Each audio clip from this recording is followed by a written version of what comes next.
സത്വപ്രധാനായ നിത്യായ തേ നമഃ.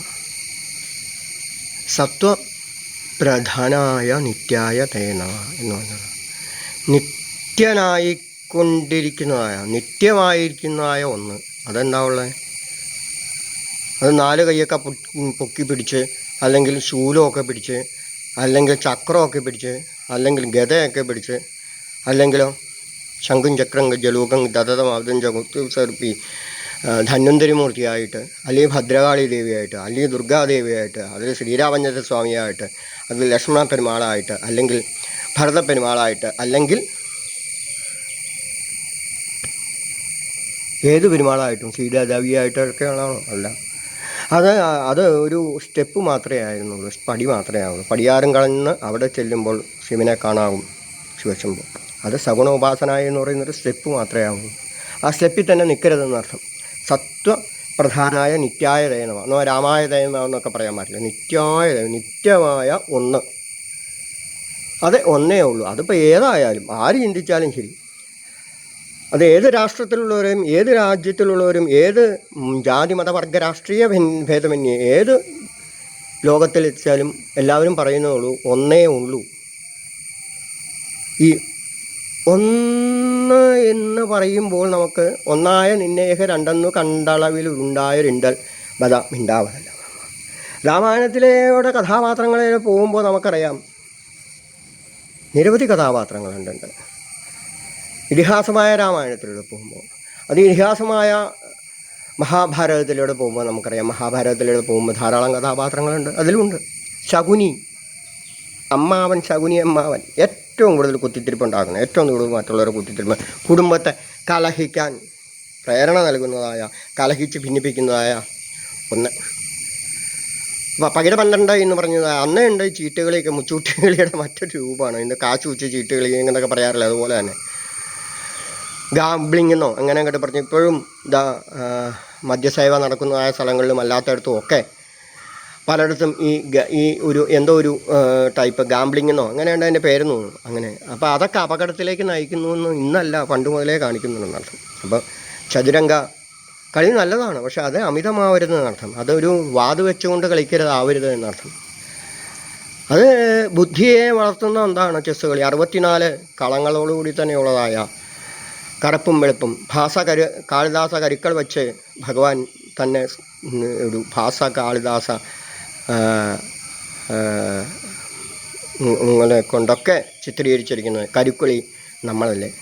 അപ്പോൾ കാളിദാസന്മാരാകുന്ന കളങ്ങളിൽ കൃത്യമായി ഇതര കരുക്കളായിട്ട് നമ്മൾ തന്നെ മുന്നോട്ട് പോകുമ്പോൾ സ്നേഹത്തിൻ്റെ പ്രതീകമായിരിക്കുന്നതായ ഒരൊറ്റ വസ്തു, ഈശ്വര സ്വരൂപം, പ്രേമസ്വരൂപം, അത് ഒന്നേ ഉള്ളൂ. അത് ശ്രീരാമചന്ദ്രസ്വാമിയെന്നോ കൃഷ്ണനെന്നോ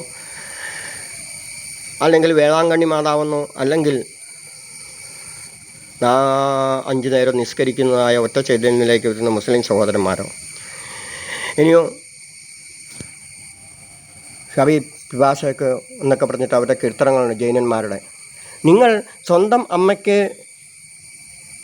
അമ്മയ്ക്കും ദാഹിക്കുന്നവർക്കും വെള്ളം കടക്കാതെ മന്ദിർ ജാനേക്ക, എന്തിനാണ് മന്ദിരിൽ പോകുന്നതെന്ന് ജൈനന്മാർ ചോദിക്കുന്നുണ്ട്. വിശക്കുന്നവന് ആഹാരം കൊടുക്കാതെ, അച്ഛനെയും അമ്മയെയും പരിരക്ഷിക്കാതെ അമ്പലത്തിൽ പോയിട്ടൊരു കാര്യമില്ല എന്ന് അവർ പറയുന്നുണ്ട്, ജൈനന്മാർ പറയുന്നുണ്ട്. അതുതന്നെയാണ് രാമായണത്തിലും ഒക്കെ അവിടെ മാതൃസ്നേഹവും പിതൃസ്നേഹവും ഒക്കെ ചിത്രീകരിച്ചുകൊണ്ട് കാണിക്കുന്നത്. സഹോദര സ്നേഹം കാണിക്കുന്നു. അവിടെ ശ്രീരാമചന്ദ്രസ്വാമിയുടെ പാദുകങ്ങൾ പൂജിച്ചുകൊണ്ട് ഭരതസ്വാമി മുന്നേറിയെങ്കിൽ, അപ്പോൾ അവിടെ ഒരു ജ്യേഷ്ഠൻ എന്നുള്ള രീതിയില്ല, രാജാവിൻ്റെ പാതകങ്ങൾ തന്നെയാണ് എന്നർത്ഥം. രാജാവിൻ്റെ പാതകങ്ങൾ ശിരസ വഹിച്ചുകൊണ്ട് ശിരസിൽ ഏറ്റിക്കൊണ്ട് അത് ശ്രീരാമചന്ദ്രസ്വാമിയായിക്കൊണ്ട് പ്രതീകമായിക്കൊണ്ട് അവിടെ കഴിച്ചെങ്കിൽ, അപ്പം പാദത്തിന് വളരെ പ്രാധാന്യമുണ്ടായി എന്നർത്ഥം. ഗയയിൽ ഒന്നും പിന്നീട് വിദേശ രാജ്യത്ത് മറ്റൊരു രാജ്യത്ത് ഒന്നും ആയിക്കൊണ്ട് വിഴാപുരുഷൻ്റെ 2 പാദങ്ങൾ പ്രത്യേകതയാണ്. അപ്പോൾ രൂപം മുഴുവൻ പ്രാർത്ഥിക്കണമെന്നില്ല എന്നർത്ഥം. അവിടുത്തെ പാദങ്ങളിൽ പലരും നമുക്കറിയാം, പലരും പരിപൂർണമായിട്ട് ശ്ലോകങ്ങളിലൊക്കെ പറയുന്നത് മുഴുവനും വേണമെന്നില്ല. ഗോപികമാരെ പറയുന്നത് പാദവും പദം ന ജലത തവ പാദമൂല യാമക്കഥം വ്രജമഹോ കരവാമ കിം ബ എന്നൊക്കെ ചോദിക്കുന്നുണ്ട്. അവിടെ ഭഗവാന്റെ പാദങ്ങളെ പിരിയാൻ പറ്റില്ല. അവിടെ നയമാമപി, അവിടെ ഉദ്ധവൻ അവസാനം പറയുന്നുണ്ട് നയം ആമപി സ്വധാമ നയം ആമപി, അങ്ങേയും ഇവിടെ കൂടെ എന്നെ കൊണ്ടുപോകണം. പിന്നെ ധാമ എന്ന് പറഞ്ഞാൽ സ്ഥാനം എന്നർത്ഥമുണ്ട്. അത് നമ്മളൊക്കെ എടുക്കുന്നു എന്നർത്ഥം. ഉദ്ധവൻ ആ സ്ഥാനം നമ്മൾ തന്നെയാണ് തന്നെ അനുകരിച്ചു. ഉദ്ധവൻ പറഞ്ഞത് സ്വധാമ നയമാമി, അങ്ങേ പിരിഞ്ഞു പോകാൻ പറ്റില്ല. അവിടെയും എന്താണ് പ്രത്യേകമായിക്കൊണ്ട് അവിടെയും മെതി അടികൾ തന്നെയാണ്. അവിടെ ഭഗവാൻ തിരിച്ചു പോകാറായപ്പോൾ ബദരി വിശാലിക്ക് ജയ് ബദരീനാഥ് മുതലായ തീർത്ഥസ്ഥലങ്ങളിലേക്ക് അദ്ദേഹം പോകുമ്പോൾ നമുക്കറിയാം അവിടെയും ഭഗവത് പാദുകങ്ങൾ തന്നെയാണ് അവിടെ ഉദ്ധവൻ സ്വീകരിക്കുന്നത്. അപ്പോൾ ഭരതനും ഉദ്ധവനും ഒന്നും ഒരു വ്യത്യസ്തമായ കഥാപാത്രങ്ങളല്ല എന്നർത്ഥം. ഈ കഥാപാത്രങ്ങളൊക്കെ വീണ്ടും വീണ്ടും വീണ്ടും വീണ്ടും വീണ്ടും വീണ്ടും വന്നുകൊണ്ടിരിക്കുന്നു. ഗുരുപൂർണിമയായ ദിവസം ഇന്ന് വ്യാസരൂപായ വിഷ്ണുവേ നമോ വൈ ബ്രഹ്മദേവ വാസിഷ്ഠായ നമോ നമ. അവിടെ ഗുരുപൂർണിമയായിക്കൊണ്ട് ഉള്ള ഗുശബ്ദസ്തു അന്ധകാരിച്ച രുഷത്വ തന്നിരോധക ആയിക്കൊണ്ടിരിക്കുന്നതായ പിന്നീടുള്ള തലമുറകളിൽ ഇപ്പോഴും ആ ഒരു മുക്കുവ പാരമ്പര്യം നിലനിർത്തുന്നതായ പ്രത്യക്ഷമായ മാതാ അമൃതാനന്ദമയി ദേവിയെ നമസ്കരിക്കുമ്പോൾ പോവുക ഒരിക്കലെങ്കിലും അമ്മയുടെ സവിധത്തിൽ പോരുക. നിരവധി ഗുരുവായൂരുണ്ടായിരുന്നതായ ഭാഗവത ഉപാസകർ, നിരവധി നിരവധി നിരവധി ഭാഗവത ഉപാസകർ, ആചാര്യന്മാരൊക്കെ അവസാന കാലഘട്ടം അവിടെ ചെന്നിട്ട് ഏതി ധ്യായാമോ ധവളാവകൊണ്ടനോദിം തേജോമയും നഷ്ടഹിം സ്നിഗ്ധാഭാംഗ വിലോകിനിയും ഭഗവതിയും മന്ദസ്മിതശ്രീമുഖിം വാത്സല്യാമൃതവർഷിണിയും സുമധുരം സങ്കീർത്തനാലാപിനിയും ശ്യാമാംഗിം മധുസിക്തസൂക്തിം അമൃതാനന്ദാത്മികാം ഈശ്വരി.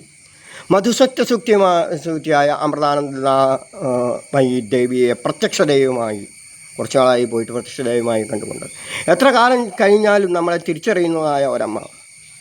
എന്ത് റഡാറിൻ്റെ സഹായം ഉണ്ടെങ്കിലും നമുക്കറിയാൻ പറ്റും. നമ്മുടെ പേരെ അവരെ തിരിച്ചറിയുന്നുണ്ടെങ്കിൽ, നമ്മുടെ ദേശം അവർ തിരിച്ചറിയുന്നെങ്കിൽ, നമ്മുടെ കുട്ടികളെ അവരെ നമ്മുടെ ഭാര്യയെ തിരിച്ചറിയുന്നെങ്കിൽ സ്നേഹത്തോടുകൂടി തന്നെ കളരിയിൽ പോയി ഭഗവസേവയ്ക്ക് പങ്കെടുത്തോളൂ എന്ന് പറയാൻ എത്ര വർഷങ്ങൾക്ക് കഴിഞ്ഞാൽ അമ്മയുടെ ഓർമ്മശക്തി ഉണ്ടെങ്കിൽ ഒരു റഡാറിനും ഒരു ചരിത്രങ്ങൾക്കും ഒരു ശാസ്ത്രത്തിനും അപ്പുറത്തമാണ്, ജ്ഞാനസ്വരൂപമാണ് അമ്മ എന്ന് പറയാൻ കാരണം. എത്ര കാലം കഴിഞ്ഞ് കണ്ടാലും നമ്മളുടെ പേര് തിരിച്ചറിയുന്നു, നമ്മളുടെ കുട്ടികളെ തിരിച്ചറിയുന്നു, നമ്മുടെ ഭാര്യയെ തിരിച്ചറിയുന്നു. ദൂരെ നിന്ന് കാണുമ്പോൾ തന്നെ ക്യൂവിൽ നിന്ന് കാണുമ്പോൾ ഒരു ബ്രാഹ്മണ കുടുംബമായതുകൊണ്ട് ഏതെങ്കിലും ഒരു വിദേശിയെ പറഞ്ഞു വിട്ടതാ അടുപ്പിക്കുന്നു. നമുക്കൊരു വല്ലായികയാണ്. കാരണം ഈ നമ്മൾ ക്യൂവിൽ നിൽക്കുമ്പോൾ ദൂരേന്ന് അമ്മ കാണുമ്പോൾ അവരെ ഇങ്ങോട്ട് വിളിപ്പിക്കൂ എന്ന് പറയുമ്പോൾ നമുക്ക് അതിനൊരർഹതയുണ്ടോ എന്ന് പോലും തോന്നിപ്പിക്കാറുണ്ട് പലപ്പോഴും. സുരേന്ദ്രൻ, ബാബുജി, പെരുമ്പാവൂർ സൂര്യാസ്റ്റുഡിയോയുടെ സുരേന്ദ്രൻ, പിന്നീട് ബാബുജി, നീലേശ്വരത്തെ ബാബുജി ഒക്കെ അവിടെ ടോക്കൺ എടുക്കാനൊക്കെ സഹായിക്കാറുണ്ട്, പല പ്രവർത്തകരടക്കം. അപ്പോൾ അവർ ടോക്കൺ എടുത്ത് വെച്ചിട്ട് അവരുടെ ഒപ്പം പോലും നിൽക്കുമ്പോൾ പോലും നമ്മളെ പ്രത്യേകം വിളിക്കുമ്പോൾ നമുക്ക് ഭയങ്കര സങ്കടമാണ്.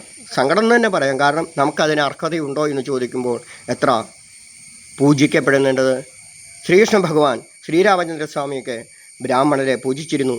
അതിൻ്റെ ചരിത്രം ഓർമ്മിക്കാൻ മാറി തന്നെ നിരവധി ബ്രാഹ്മണർ ഇപ്പോഴും അവിടെ അമൃതാനന്ദമയിയുടെ സവിധത്തിൽ അവസാന കാലഘട്ടം ചെലവഴിക്കുമ്പോൾ ധാരാളം ശ്ലോകങ്ങൾ, ധാരാളം കീർത്തനങ്ങൾ, ധാരാളം അഷ്ടോത്തരങ്ങൾ ഇപ്പോഴും അമ്മയ്ക്ക് എഴുതപ്പെടുമ്പോൾ എവിടെയും പൂജിക്കപ്പെടുന്നു. ബ്രാഹ്മണൻ പൂജിപ്പിടിക്കുന്നു, ബ്രഹ്മജ്ഞാനിയായ ബ്രാഹ്മണൻ പൂജിക്കപ്പെടുന്നു. അപ്പോൾ പൂജിക്കപ്പെടുമ്പോഴും ഒരു ചോദ്യം, ഈ പൂജ സ്വീകരിക്കാൻ അർഹതയുണ്ടോ എന്ന് സ്വയം അന്വേഷിക്കുക. അങ്ങനെ അന്വേഷിക്കുമ്പോൾ അർഹതയുണ്ടെങ്കിൽ സംശയമൊന്നുമില്ല, എവിടെയും ഭക്തനായവരുടെ, എവിടെയും ദാസനാവിടെ, എവിടെയും പൂജിക്കപ്പെടും. അല്ലാത്തവരൊന്നും കലഹങ്ങൾ ഉണ്ടാക്കുന്നവർ, അതുപോലെ തന്നെ മറ്റുള്ളവരുടെ നാശത്തെ, മറ്റുള്ളവരുടെ ഉയർച്ചയിൽ അഹങ്കാരങ്ങൾ എടുത്തുകൊണ്ട് അതിനെ തകർക്കാൻ ശ്രമിക്കുന്ന താഴ്മതാന് അഭ്യുന്നത എപ്പോഴും തല കുനിയാൻ സാധിക്കട്ടെ, എല്ലാവരെയും നമിക്കാൻ സാധിക്കട്ടെ.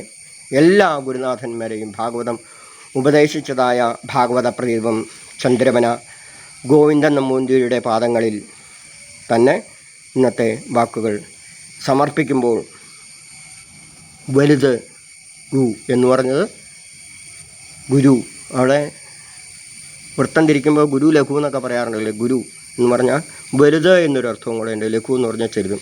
അപ്പോൾ ഏറ്റവും വലുതും ഏറ്റവും അന്ധകാരം നശിപ്പിക്കുന്നതായ ഭാഗവത സ്വരൂപിയായ ഭാഗവത പ്രദീപം ചന്ദ്രമന ഗോവിന്ദൻ നമ്പൂതിരി തന്നെയാണ് ഗുരുനാഥൻ. ഗുരുപൂർണിമ ദിവസം വ്യാസഭഗവാന്റെ അവതാരമായ, അതുപോലെ തന്നെ അദ്ദേഹത്തിൻ്റെ മകൻ്റെ ശ്രീ ശിവബ്രഹ്മർഷിയുടെ അവതാരമായ ചന്ദ്രമന ഭാഗവത പ്രദീപം ചന്ദ്രമന ഗോവിന്ദൻ നമ്പൂതിരിയുടെ പാദങ്ങളിൽ ഇന്നത്തെ വാക്കുകൾ സമർപ്പിക്കുന്നു.